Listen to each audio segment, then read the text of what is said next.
Some breaking news early on this Wednesday here on Golden State Warriors Today by Chat Sports. I'm Chase Sr., and that's Gary Payton II opting in to his $9.1 million player option for the 2024-2025 season. What does this mean for Golden State? We're going to cover every single angle of this story coming up here on today's show. Kendra Andrews breaking the news just moments ago that GP2 opting into that player option for next year.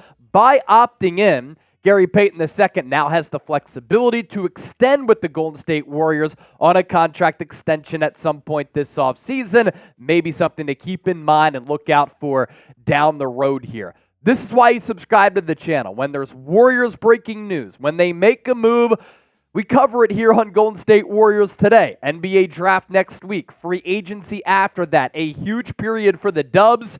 And we are going to have you covered for your one-stop shop for the best Warriors coverage right here on YouTube. From my view here, and we've talked about this on the show, this was an expected move, as Gary Payton II has stated he wants to be with the Warriors long-term and find his way to a multi-year contract extension. And when you have this type of money in play for GP2, this makes sense. And he knows what it's like to not be involved with the Warriors organization. He's played his best basketball for Golden State. He's fit seamlessly on this roster. He's a big cultural fit for what they want to do. He's been a good byproduct of their player development system. And moving forward, Gary Payton II can have a good role on this Warriors team as far as playing time, as far as fit. And then, of course, for him, the money makes sense. And if he's able to stay healthy, this is a pretty solid rotation piece for the Warriors, who could come at an affordable rate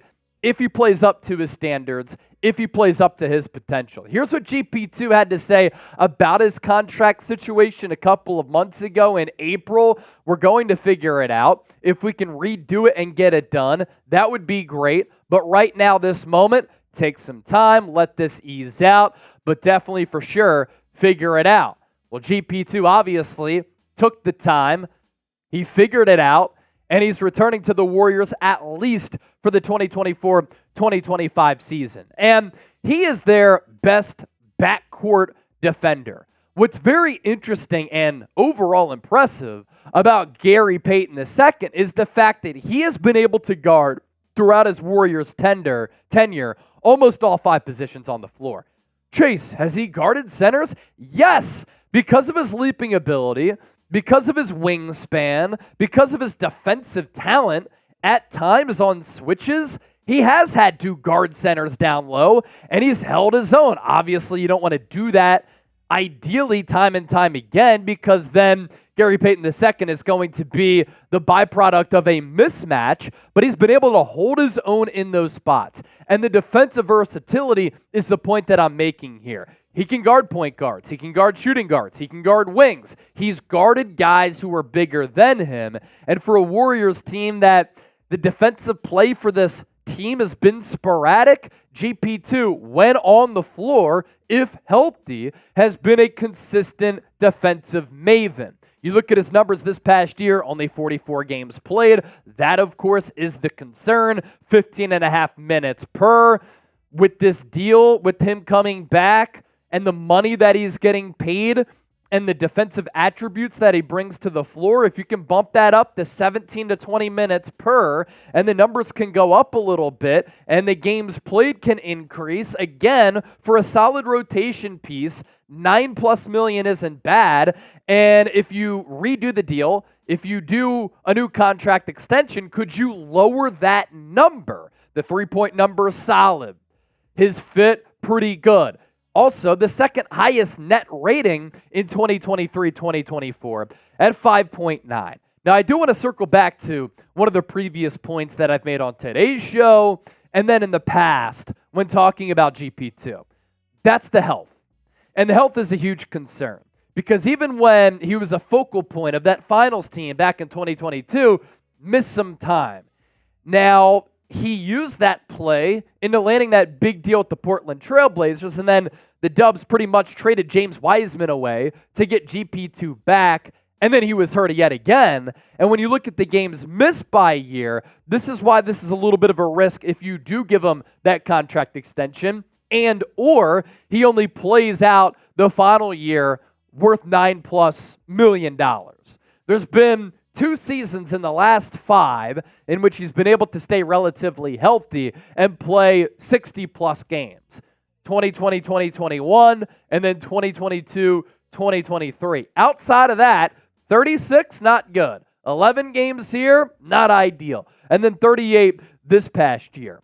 I'd be hesitant because of those reasons to give him a long-term extension worth anything more than $5 million because of the health concerns. But by exercising this player option, it does give you some roster building flexibility and some financial flexibility. Both of those things important for the Dubs going into 2024, 2025. Want to hear from you. When we talk about GP2 on this show, videos do well, and he is a fan favorite. Are you happy that he is going to return this upcoming year? Y for yes, N for no. Let me know down in the comment section right now. As for the Warriors' backcourt depth as of this moment, Steph Curry, bona fide superstar. Stephen A. Smith would say, bona fide superstar. Brandon Podziemski going into year 2. A lot of potential on both ends of the floor for him to be a high-level impact player. I like the ability and the potential that he has moving forward in his respective NBA career. Moses Moody, I've seen the flashes. Now it's time for him to take that Jonathan Kuminga leap in which Kuminga made last year. You have GP2 and then Summer League legend Lester Q. Play the young guns. Payton should not be getting minutes over Podziemski or Moody, which makes him the 4th guard on this roster, which is why ideally, again, with an extension, you lower that number. But I think the issue that the Warriors have had is the depth. And now in bringing back GP2, you have Podziemski, you have Moses Moody. You could do worse as far as your guard depth than those 3 players right there.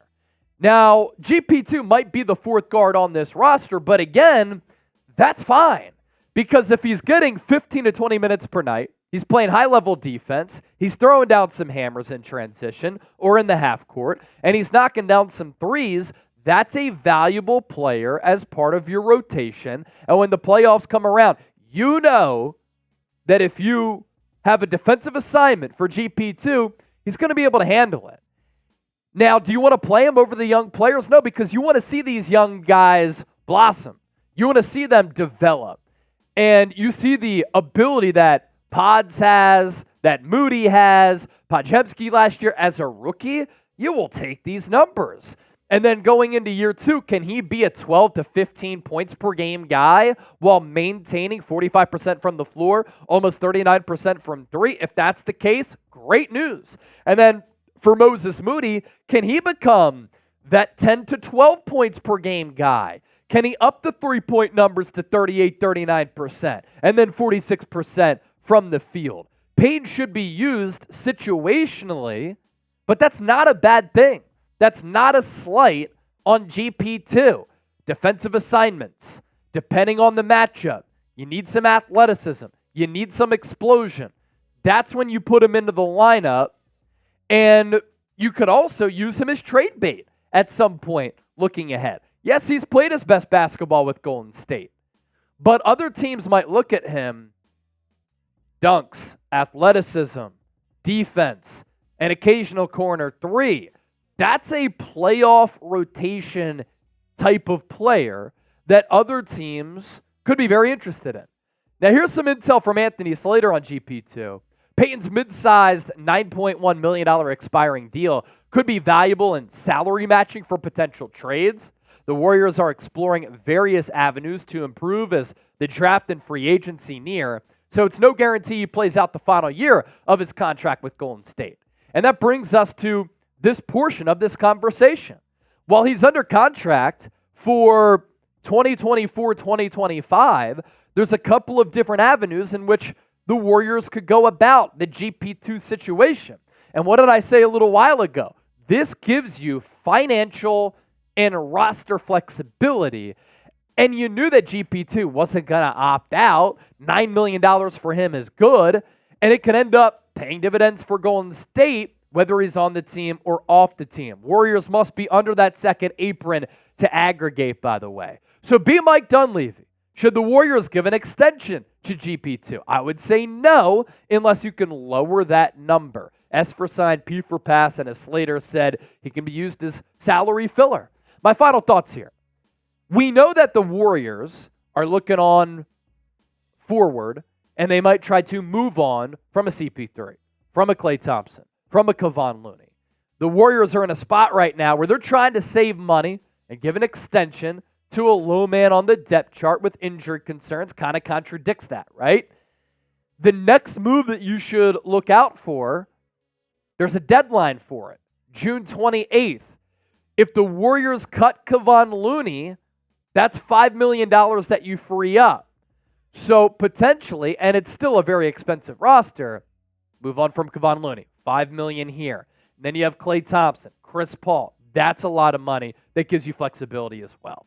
Another reminder, subscribe to the show. When breaking news happens, we break it down. Yesterday's show, 6 moves to beat the Boston Celtics. Make sure you go check that out. This is Warriors Today by Chat Sports.